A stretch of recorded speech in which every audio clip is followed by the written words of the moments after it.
నమస్కారం, welcome to 108 news Telugu. నా పేరు గౌరీ. ముందుగా 108 టీవీ తరపున ప్రేక్షకులకు నూతన సంవత్సర శుభాకాంక్షలు. ఇప్పుడు బులెటిన్ లో ముందుగా హెడ్లైన్స్. భద్రాచలంలో ముక్కోటి ఉత్సవాలు ఆరంభం.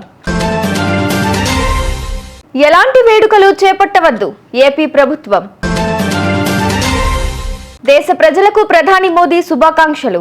2024లో బలపడ్డ భారత్ ద్వైపాక్షిక సంబంధాలు. నేటి నుంచి బిఆర్ అంబేద్కర్ రాష్ట్ర సచివాలయంలో ఫేషియల్ రికగ్నైజేషన్ అమలు. భద్రాచలం శ్రీ సీతారామచంద్ర స్వామివారి ఆలయంలో ముక్కోటి ఏకాదశి మహోత్సవాలు మంగళవారం వైభవంగా ఆరంభమయ్యాయి. మొదటి రోజు దివ్య ప్రబంధ పారాయణం నిర్వహించారు. స్వామివారు మత్స్యావతారంలో దర్శనమివ్వడంతో భక్తులు మురిసిపోయారు. తిరువీధి సేవ ఆధ్యాత్మికతను చాటగా సాంస్కృతిక ప్రదర్శనలు అలరించాయి. 8 వరకు స్వామివారు రోజుకో రూపంలో దర్శనమిస్తారు. 9న తెప్పోత్సవం, 10న ఉత్తర ద్వార దర్శనం ఉంటుంది. మాజీ ప్రధాని మన్మోహన్ సింగ్ మృతికి దేశవ్యాప్తంగా సంతాప దినాలు కొనసాగుతున్న దృష్ట్యా అధికారికంగా ఎలాంటి వేడుకలు చేపట్టవద్దని ఏపీ రాష్ట్ర ప్రభుత్వం స్పష్టతిచ్చింది. ఈ మేరకు జిల్లా కలెక్టర్లు, ఎస్పీలకు సాధారణ పరిపాలనా శాఖ ఆదేశాలు జారీ చేసింది. 2025 జనవరి 1వ తేదీ సాధారణంగానే విడుదలకు హాజరు కావాలని ఆదేశించింది. దేశ ప్రజలకు ప్రధాని మోదీ నూతన సంవత్సర శుభాకాంక్షలు తెలిపారు.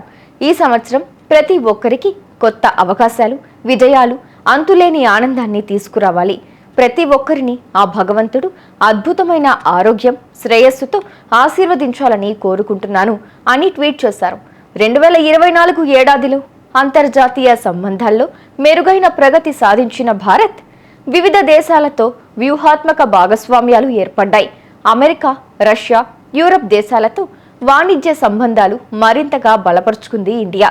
మెరైన్ సేఫ్టీ, వాణిజ్య విధానాలు, పర్యావరణ పరిరక్షణకు దేశంలో చేపడుతున్న చర్యలకు అభివృద్ధి చెందుతున్న సాంకేతికత మరింత తోడ్పాటును అందిస్తోంది. డాక్టర్ బిఆర్ అంబేద్కర్ రాష్ట్ర సచివాలయంలో పనిచేస్తున్న ప్రభుత్వ ఉద్యోగులందరికీ నేటి నుంచి ముఖ గుర్తింపు హాజరును అమలు చేస్తున్నట్లు రాష్ట్ర ప్రభుత్వ ప్రధాన కార్యదర్శి ఏ శాంతికుమారి తెలిపారు. ఇక నుంచి ఇతర పద్ధతుల్లో హాజరు చెల్లుబాటు కాదని, అన్ని శాఖల ఉన్నతాధికారులు ఈ విధానం అమలుకు సహకరించాలని ఉత్తర్వులు జారీ చేశారు. ఇందులో ఏవైనా సమస్యలు ఎదురైతే వెంటనే సంబంధిత అధికారులను సంప్రదించాలని పేర్కొన్నారు. చూసారుగా, ఇవి ఇవాల్టి బులెటిన్ అప్డేట్స్. మరో బులెటిన్తో మళ్ళీ మీ ముందుకు వస్తాను. అంతవరకు కీప్ వాచింగ్ 108 న్యూస్ తెలుగు.